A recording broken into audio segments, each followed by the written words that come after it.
En el capítulo 1 del epístola a Tito le dice de que tiene que ser una organización bien ordenada. En el capítulo 2 le habla de que tiene que ser una iglesia cimentada en la sana doctrina bajo la palabra de Dios.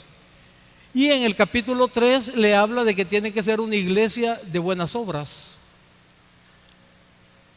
Decía yo que en la mañana temprano, de que cuando uno comienza a estudiar esto, le pide a Dios que le ilumine y le va dando partes con las que uno está viviendo a diario, con las que uno está, no liderando, pero trabajando en una obra como la que aquí sí el Señor me ha puesto.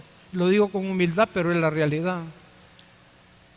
Y empecé a notar que tal vez sin haber estudiado este epístola antes, sin pensar en una organización bien ordenada, su iglesia, ¿por qué su iglesia? Gracias a Dios estamos trabajando de esa manera donde el líder, si se le puede llamar de esa manera, el pastor encargado no es necesario. Pasé de 6 a 7 meses sin venir a la iglesia. Claro, con el pastor Jorge, mi mano derecha, trabajando por teléfono, lo que fuera, pero era como que si yo, o sea, no importaba que yo estuviera aquí, es lo que le quiero decir. ¿Por qué? Porque había y existe una organización bien ordenada. Nosotros vamos a las campañas y no necesitamos andarle diciendo a los ministerios, hermano, usted tiene que hacer esto. Usted solo se sienta y como que si son hormiguitas, cada quien haciendo lo que le corresponde hacer. Algo impresionante. Algo impresionante y algo, ¿sabe qué es lo importante? Que las demás personas lo ven. Y después le dicen a cualquiera, mire, qué bonito cómo trabajan. Y no como trabaja el pastor, porque el pastor está sentado. Cada ministerio haciendo lo que le corresponde hacer. Es una organización muy bien ordenada. Y otro principio que hemos tratado nosotros de fundamentar en esta su iglesia es la sana doctrina. Yo sé que hay mucha gente que tal vez anteriormente que no nos conocíamos, cuando el Señor me permitió el privilegio de comenzar yo a exponer la palabra de Dios con otros consiervos que estaban anteriormente, yo me imaginé que me iba a meter en problemas, porque el escudriñar las escrituras, el efecto que produce en una persona que le cambia su cassette. Si usted tenía su cassette no muy fijo, no muy estable en lo que es la palabra de Dios, y usted comienza a escudriñar la escritura, lo nivela y le da el verdadero fundamento. Pero cuando usted comienza a escudriñar y ve que las cosas que se estaban haciendo no se han hecho por maldad, sino que se han hecho por facilitar el evangelio de Cristo, lo cual no es correcto, porque Cristo no necesita ayuda. A la iglesia se le manda a que presente la buena semilla. Esa es la obligación suya y obligación mía, presentar una buena semilla. El libro de los Hechos dice de que Dios es el encargado de agregar, dice, a la persona que va a ser salva, no soy yo. A mí lo que el Señor me va a demandar es qué semilla sembraste. El terreno no es mi problema, porque no fue el problema de Jesús. Jesús sembró la semilla, la buena semilla, la semilla perfecta, y eran 4 terrenos a las que sembró, y solo un terreno fue el bueno. Y era Jesús predicando. Entonces el problema no es mío, el problema es de la persona, el tipo de terreno que es su corazón, a lo que está proyectado. Cuando uno escudriña y se va dando cuenta de todas estas cosas, que la salvación es un don de Dios, que la salvación no es porque el que me fue a evangelizar me dijo que yo era salvo y me dice de que como yo hice una oración yo voy para el cielo, y me doy dando cuenta yo que todo eso no es así, porque ningún ser humano tiene la autoridad de mandar al cielo a nadie, mejor al infierno pero no al cielo. Esa autoridad solo Dios la tiene, solo la persona y Dios saben lo que hay en el corazón, de ahí nadie. Y cuando usted se da cuenta de eso, usted debe tomar una decisión. O sigo los conceptos del hombre o sigo los conceptos de Dios. Y yo tomé la decisión de creerle a Dios. De creer lo que las Sagradas Escrituras me están enseñando en una sana doctrina, que es la doctrina de la salvación. ¿En qué consiste? Y la doctrina de la salvación me dice a mí de que es un regalo de Dios, es un don de Dios. Y que mi obligación es otra. Mi obligación es presentar el sano evangelio, la sana palabra, la sana doctrina. Hasta ahí llego yo. Y eso es lo que el apóstol le dice a Tito: mira, estos son los fundamentos para que tú establezcas tu iglesia y sobre estos fundamentos montarla. Son retos difíciles, iglesia. No es nada fácil. No es nada fácil. Porque mucha gente venimos con costumbres de evangelio light. Entonces, cuando se trata de tocar como es la palabra de Dios, a mucha gente no le gusta. Mucha gente se molesta. Mucha gente dice que este pastor es radical. Mucha gente critican y hagan lo que quieran. Pero Pablo decía: ¿a quién debo yo de agradar? ¿Al hombre o a Dios? Entonces uno toma la decisión a quién agradar. Y si quiero agradar a Dios, tengo que agarrar lo que significa su palabra hasta donde Él me regale, estudiarla, presentarla, y de ahí para allá es problema de cada uno de nosotros. Habiendo dicho eso respecto a lo de Tito, a la carta que le manda, Tito y Timoteo, a quien Pablo les escribe también, es lo que denominamos las cartas pastorales. Y a los dos los ubica en esa situación, a cimentar sus iglesias en estos conceptos que da para tener iglesias neotestamentarias. En el versículo 1 del texto que hemos leído, fíjese usted, lo primero, recomendación que le da: recuérdales que se sujeten a los gobernantes y autoridades, que obedezcan, que estén dispuestos a toda buena obra. Es interesante la palabra recuérdales, porque sea cristiano o no sea cristiano, usted vive en un país que tiene leyes, que tiene normas. Hay leyes de tránsito, leyes de familia, todo lo que usted quiera. Usted vive bajo un régimen. Nosotros somos los que decidimos si las seguimos o las quebrantamos. Y eso lo sabe un cristiano y una persona que no es cristiana, que hay leyes. Pero Pablo enfáticamente le dice: recuérdales ¿a quién? A la iglesia. Porque la mayoría de veces la iglesia se comporta como la persona que no conoce a Cristo, quebrantando leyes. Vemos un semáforo y usted ya sabe lo que hacemos, ¿verdad? No esperamos a que se pase en verde. No, si ya se puso en amarillo, dale, y hacemos un montón de cosas que no deberíamos de hacer. Hacemos como a nosotros nos parece, no bajo lo que está establecido. Pero ese es problema de nosotros, porque somos los que vamos a pagar las consecuencias al quebrantar X o Y ley de nuestro país.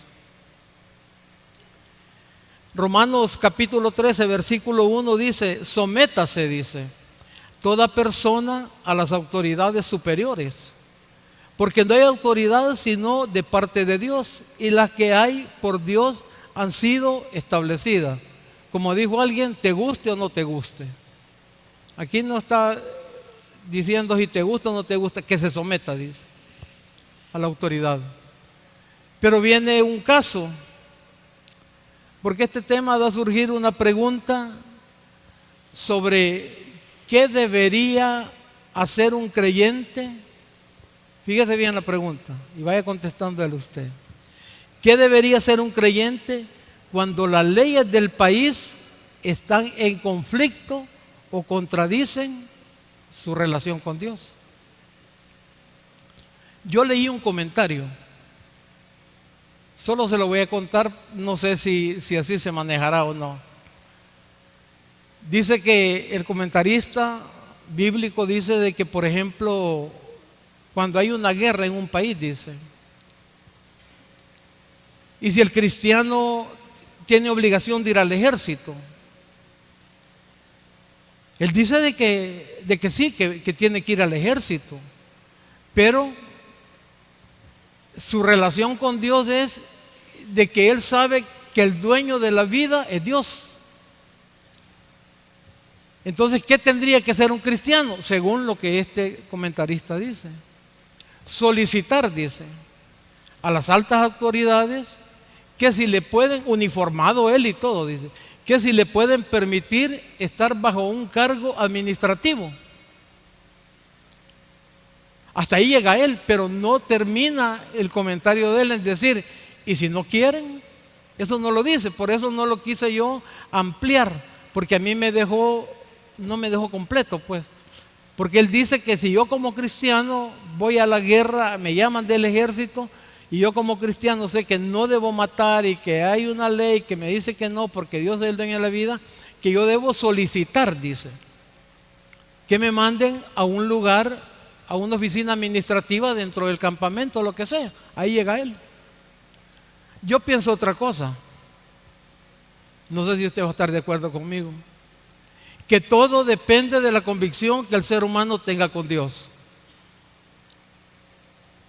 Si la ley está afectando mi relación, mi comunión con Dios, yo tengo que decidir si soy un verdadero cristiano, si voy a permitir que esa ley, que esa norma completamente me desubique de mi relación que mantengo a diario con mi Señor.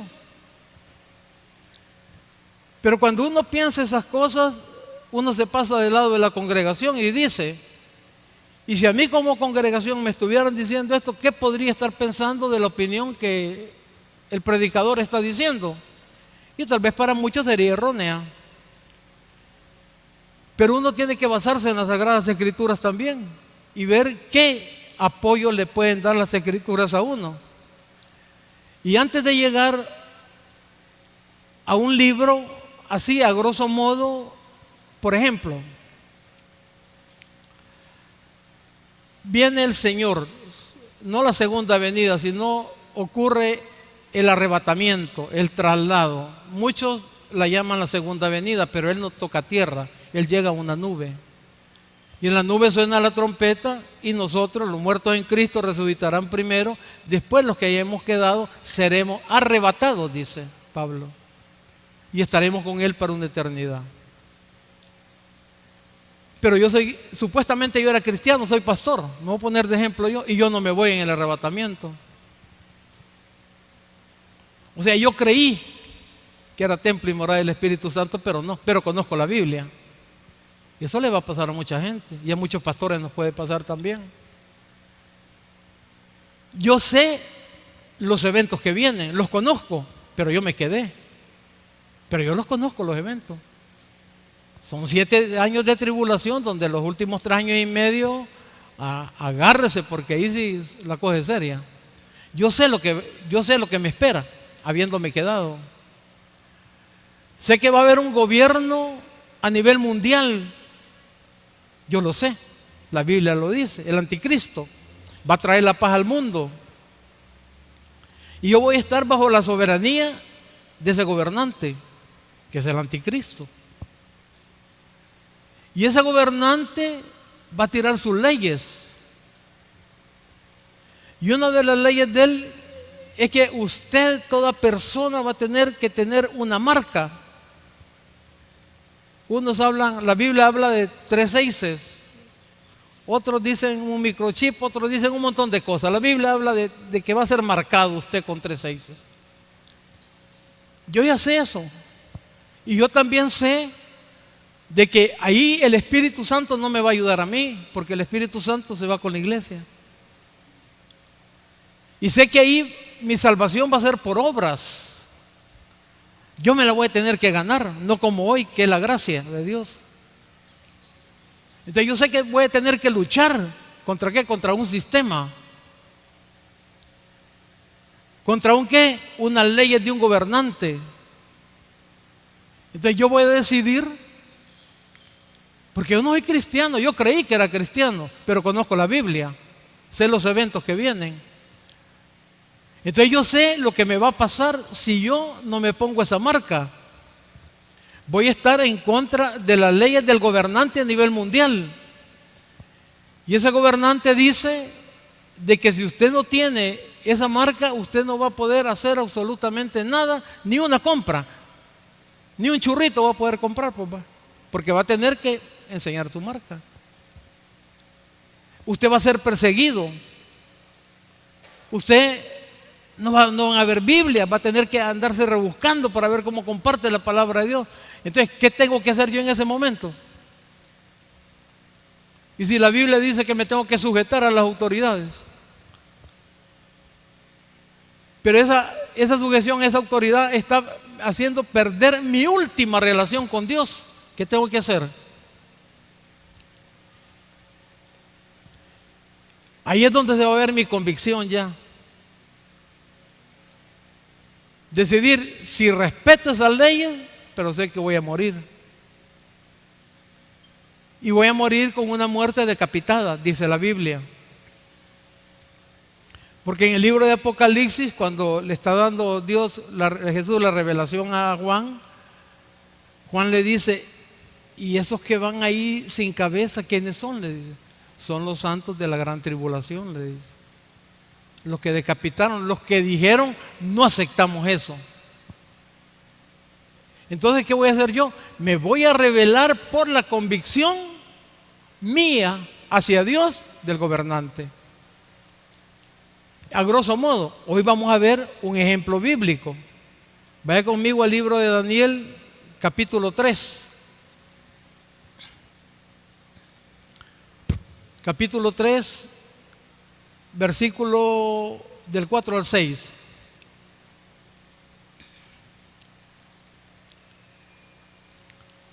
Hoy en la mañana tocamos siempre en Daniel, pero tocamos el de Daniel cuando va al foso de los leones, que esa es la convicción, y se lo voy a parafrasear. Cuando Daniel no hace caso y le dicen que si él contradice el sello de Media y Persa que había puesto el rey Darío, de que nadie tiene que inclinarse ante otro Dios ni pedirle nada a nadie que no fuera el rey Darío, iba a ser echado al foso de los leones. Cuando Daniel le participa en eso, ¿sabe lo que hace Daniel? Sale para su cuarto, abre su ventana, se hinca y se dirige su vista hacia Jerusalén, porque así oraban ellos viendo su ciudad santa. Y dice la Biblia, como lo hacía antes, no le importó. Desobedeció la orden del rey Darío. ¿Por qué? Por la convicción que él tenía hacia su Dios, porque le estaba afectando completamente su relación.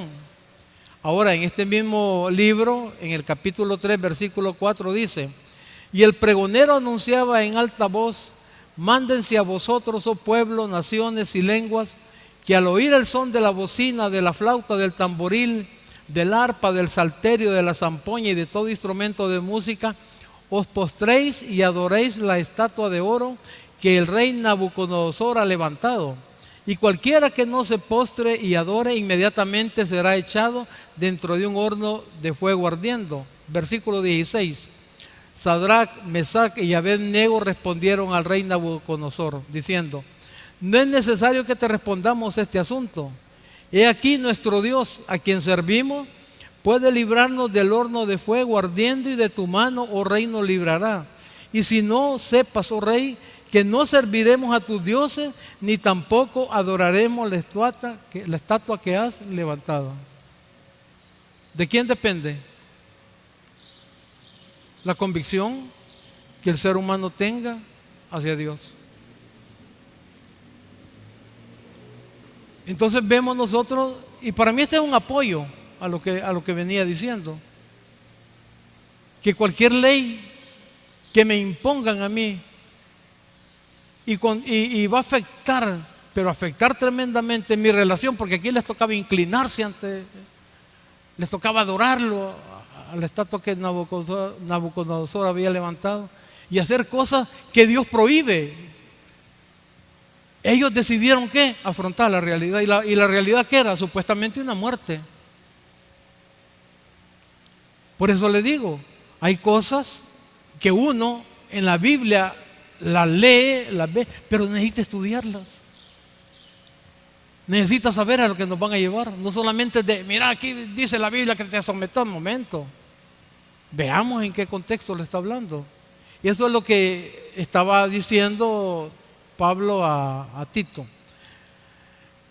El apóstol sigue instruyendo a la iglesia. En el versículo 2 les dice que a nadie difamen, que no sean pendencieros, sino amables, mostrando toda mansedumbre para con todos los hombres.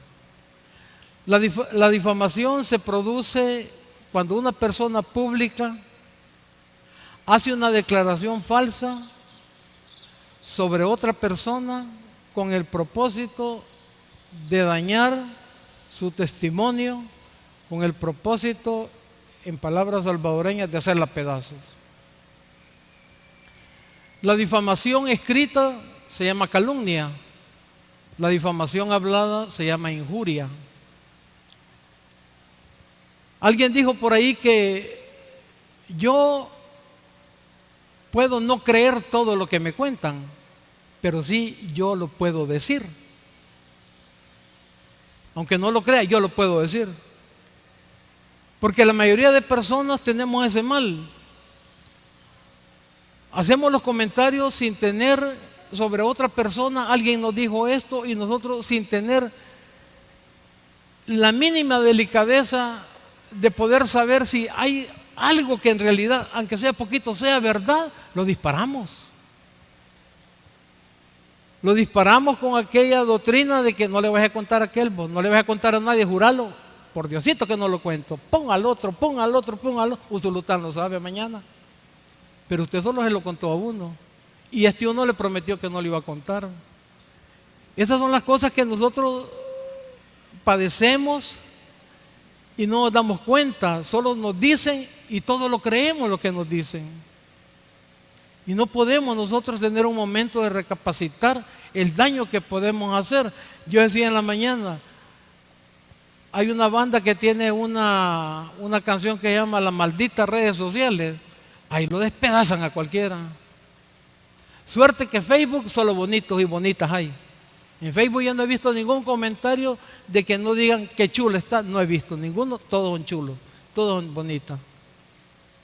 Pero de ahí otras redes sociales que hacen pedazos y despedazan al que quieran. Y tal vez, sin ser cierto, el problema es, y después ¿cómo solucionamos? No, pedí perdón, pero el daño ya está hecho. Y ese cuidado es el que no tenemos. Versículo 3. Porque nosotros también, dice Pablo, éramos en otro tiempo insensatos, rebeldes, extraviados, esclavos de concupiscencia y deleites diversos, viviendo en malicia, envidia, aborrecibles y aborreciéndonos unos con otros. El apóstol Pablo siempre hace un contraste en la mayoría de sus epístolas entre el hombre viejo, entre el hombre natural y la mujer natural, y el hombre nuevo, la mujer nueva, o la mujer espiritual y el hombre espiritual. Siempre contrasta él. Siempre dice, eso eran, dice. O sea que ya no somos, pues. Pero esto lleva a una meditación. Esto lleva a un análisis personal. ¿Qué tanto he cambiado? ¿Qué tanto he crecido? ¿Qué tanto soy esa nueva criatura de la que el apóstol Pablo habla? Porque aquí no se trata de que yo hice una oración, 1000 oraciones. Pues yo tengo un amigo que cada vez que alguien le dice oremos, y él ora, hasta llora también. Pero sigue siendo más diablo que el diablo. Pero toda oración él la hace. Él a nadie se la niega. Entonces, es una persona que no ha nacido de nuevo. Y lo que Pablo está diciendo es de que todos esos problemas de antes ya no los supuestamente los hemos dejado y estamos creciendo en una nueva criatura, tratando de hacer lo más que podamos agradable en nuestra vida al Creador. De eso es lo que se trata. Porque Hay un versículo que todos conocemos y yo creo que tal vez lo pronunciamos o lo decimos mal. Y ahora pues en Cristo decimos, nueva criatura soy. Así lo decimos. Y la Biblia no lo dice así. La Biblia dice, si alguno dice, está en Cristo, dice. Es que leemos mucho la carrera, la Biblia. Si alguno dice, está en Cristo, o sea que no está en Cristo, no es nueva criatura. No ha nacido de nuevo. No hay evidencia. ¿Y quién es la mejor evidencia? El entorno íntimo de uno. La esposa de uno, el esposo, los hijos, los padres. ¿Quién tanto ha cambiado?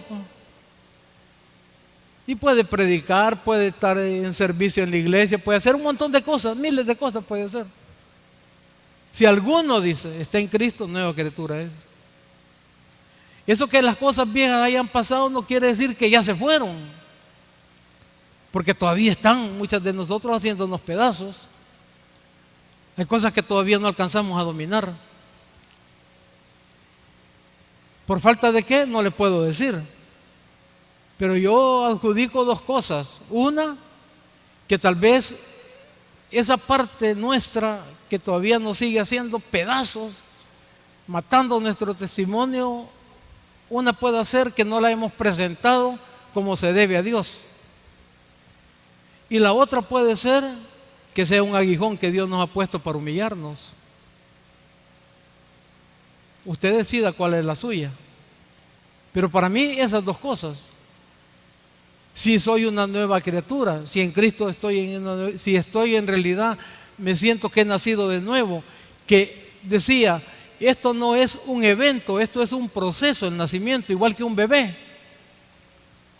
Usted llega a los pies de Cristo, alguien le habló la palabra, usted vino a la iglesia, el mensaje le tocó su vida, usted dijo, yo quisiera, y comienza, llega usted y se arrepiente al Señor. Y si se ha arrepentido como la Biblia lo explica que debe de ser, inmediatamente usted pasa a ser templo y morada del Espíritu de Dios, y desde ese momento comienza ya una nueva vida en usted, despacio, no de la noche a la mañana. ¿Cuántas personas sabemos ya que llevamos más de 15 años en el cristianismo y que hemos cambiado? ¿O qué tanto hemos cambiado? ¿Qué tanto testimonio podemos dar del cambio en nuestra vida? Uno nos apenamos. Uno no decimos ni que somos cristianos porque nos da pena. Si en vez de ser la nueva criatura volvimos a la vieja criatura, pues. Volvimos a nuestra antigua naturaleza en vez de tener una nueva naturaleza. Entonces eso es lo que el Pablo siempre menciona en sus epístolas. Él dice, esto eran ustedes en otro tiempo. Lo vimos ahorita en Tito. Busque conmigo Colosenses, por favor. Capítulo 3, versículo del 5 al 7. Lo voy a comenzar a leer. Haced morir pues lo terrenal en vosotros: fornicación, impureza, pasiones desordenadas, malos deseos y avaricia, que es idolatría. Cosas por las cuales la ira de Dios viene sobre los hijos de desobediencia, en los cuales vosotros también anduvisteis en otro tiempo cuando vivíais en ella. Para las personas que estuvimos cuando predicamos sobre el capítulo 5 acerca de la justificación, hablamos de la ira de Dios, que la ira de Dios es constante. Dios siempre tiene ira, siempre Dios está en ira. Conceptos que la iglesia tal vez está acostumbrada a oírlo, pero también Dios siempre tiene amor. Entonces alguien puede decir, pero si yo estoy con ira no puedo tener amor. Pues sí, pero ese es usted que es una criatura de Dios. Usted no es Dios. Y aquí Pablo está diciendo, están bajo la ira de Dios. Los salmos dicen, Dios está airado, dice, todos los días contra el impío. Todos los días. Entonces siempre la ira de Dios siempre está. Y aquí Pablo lo está diciendo. Y el versículo 7 dice, en los cuales, dice, vosotros también anduvisteis en otro tiempo, cuando vivías en ellas. ¿Está hablando de qué? De un pasado. ¿Está hablando de qué? Del viejo hombre, de la vieja mujer. Entonces, esto es lo que nos tiene que llevar a nosotros a recapacitar. Por eso dije yo, cuando íbamos a comenzar a leer lo de Tito, Pablo siempre hace un contraste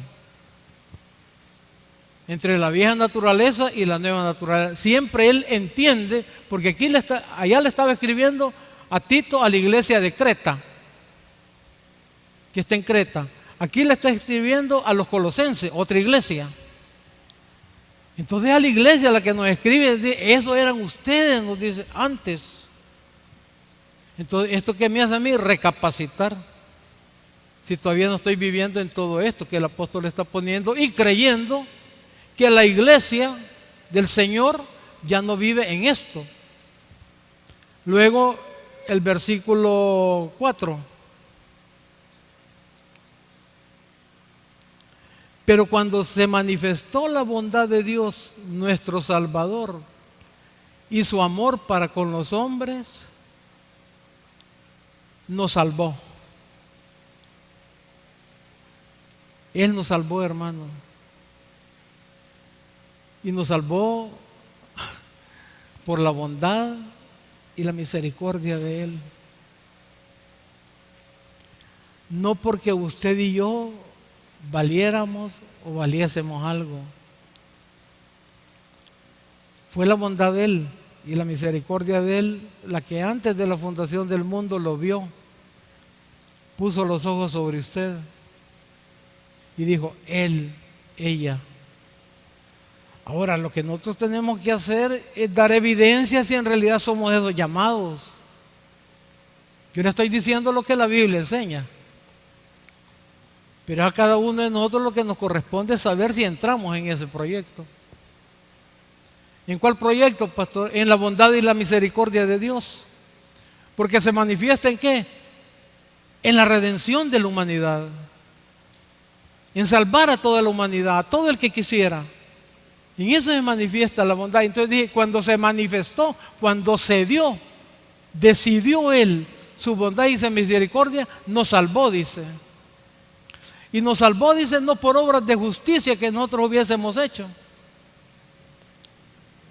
O sea, que usted y yo, aunque hayamos querido hacer algo para ganar la salvación, era imposible, hermano.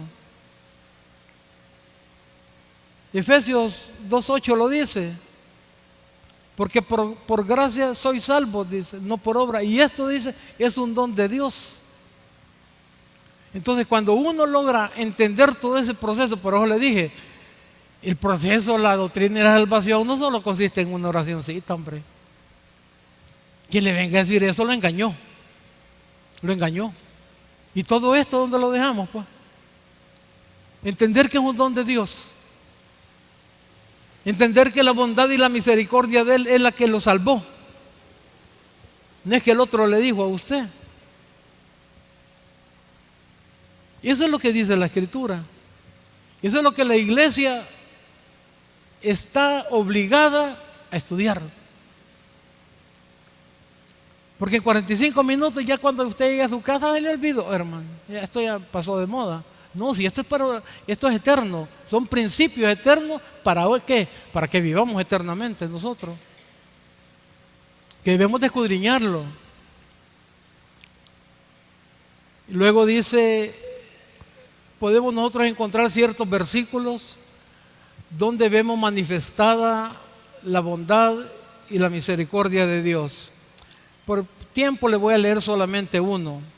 Romanos 8:32.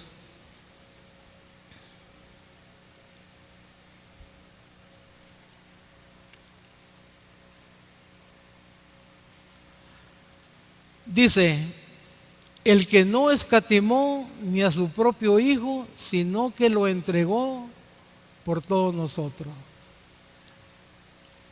Aquí hay una pregunta para todos, hermano, partiendo desde quien la está formulando.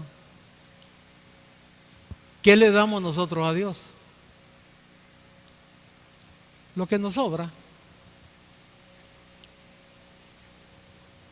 ¿Qué le damos a Dios? cualquier cosa. La parte de la pregunta es, ¿le da lo mejor de su vida usted a Dios? ¿Le doy lo mejor de mi vida a Dios? Yo me contesto y se lo digo a usted, no. ¿Y por qué me voy a mentir y le voy a mentir a Dios si Dios me conoce? Que quisiera darle lo mejor es punto y aparte, pero no se lo doy. Y Él ha dado lo mejor de Él para mí. No escatimó lo mejor que Él tenía. ¿Quién? Su Hijo. Entonces me lleva una pequeña reflexión a mí. ¿Y yo qué le doy a Dios, pues? 90 minutos de predicar en 2 cultos, no es nada, cualquiera lo hace. ¿Qué le doy? ¿Qué le da a usted? Si cree en lo que la palabra de Dios dice. Él no escatimó nada por usted, por darle una eternidad, un regalo, que usted se sienta bien consigo mismo. Eso le dio Él. Entonces, esos son los principios que nosotros debemos de conocer en las Sagradas Escrituras. ¿Para qué? Para agradecerle que sea un poquito, porque se lo merece. Y dice que no por obras de justicia que nosotros hubiéramos hecho. Anteriormente nosotros, cuando hablamos de la obra de injusticia, Isaías habla de que es un trapo de inmundicia, dice. Y nosotros hablábamos de que eso está en Isaías 64:6. Y decíamos que el trapo de inmundicia en ese tiempo podía ser 2. Uno, que era el trapo que la mujer ocupaba en su periodo de menstruación, era uno.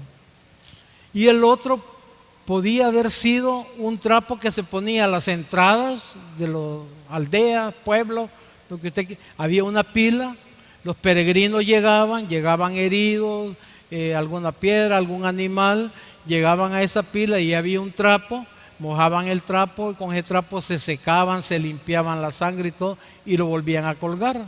Llegaba otro peregrino y hacía lo mismo, entonces era un trapo de inmundicia.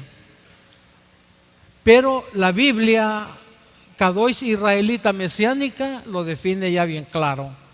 Dice, se lo voy a leer como lo dice la Biblia Kadosh israelita mesiánica. Todos nosotros, dice, somos inmundos. Toda nuestra justicia, dice, como trapos de menstruación. Así lo maneja la Biblia.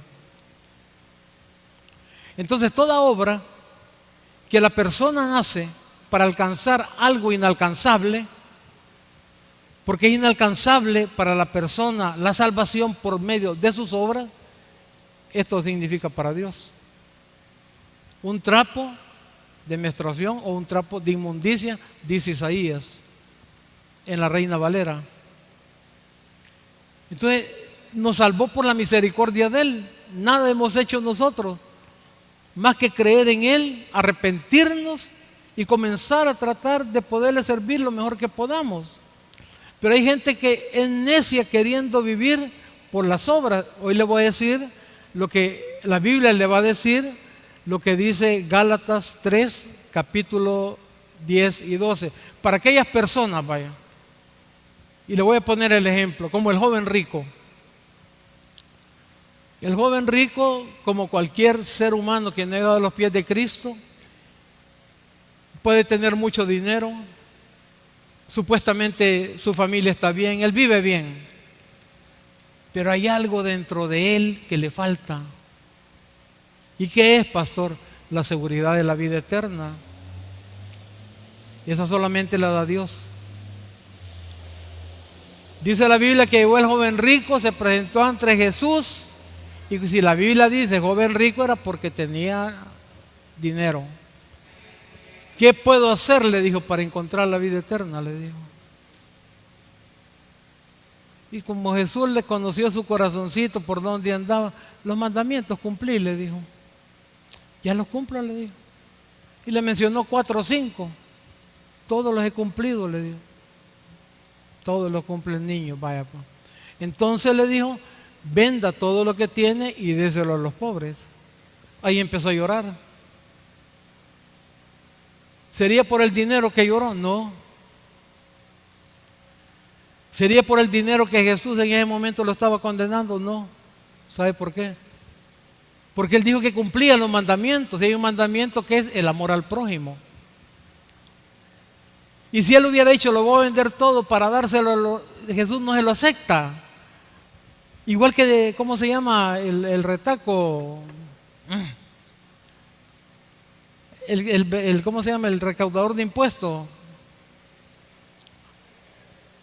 ¿Perdón? ¿Ah? Ageo, ¿cómo no?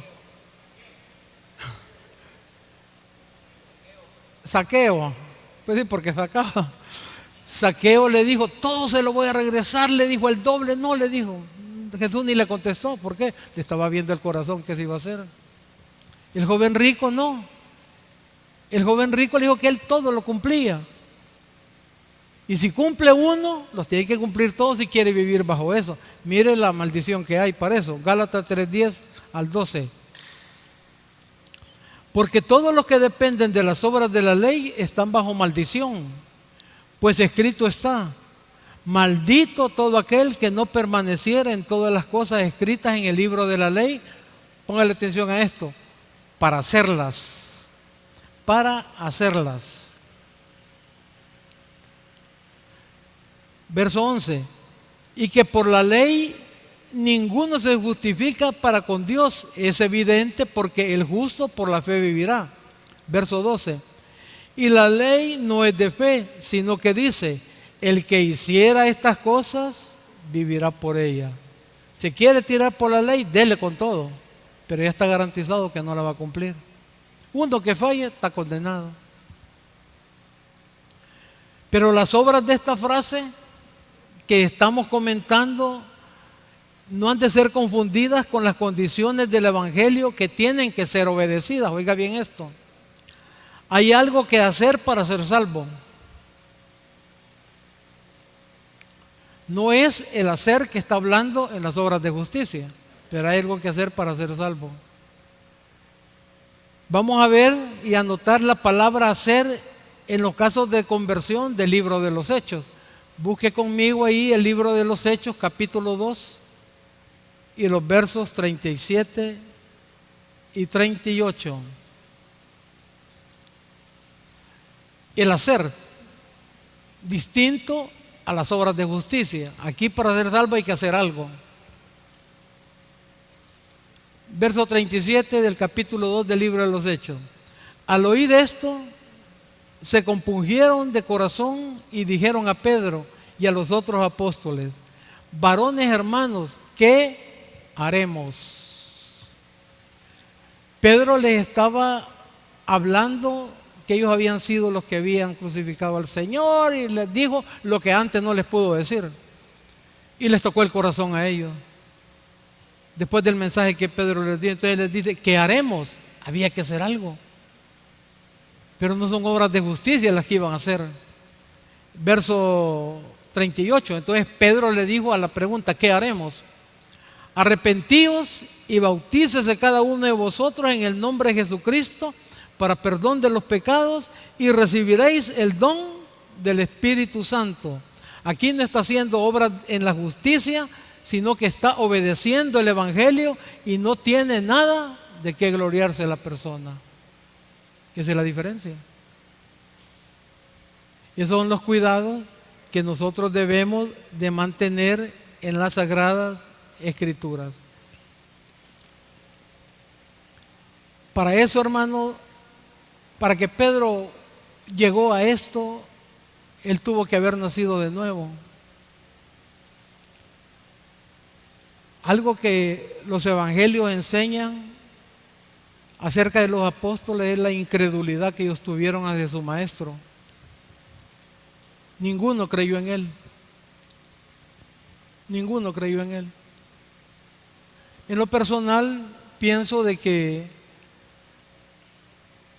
una de las situaciones por las cuales Cristo anduvo los 40 días después de resucitado fue por los incrédulos, porque no creyeron en él.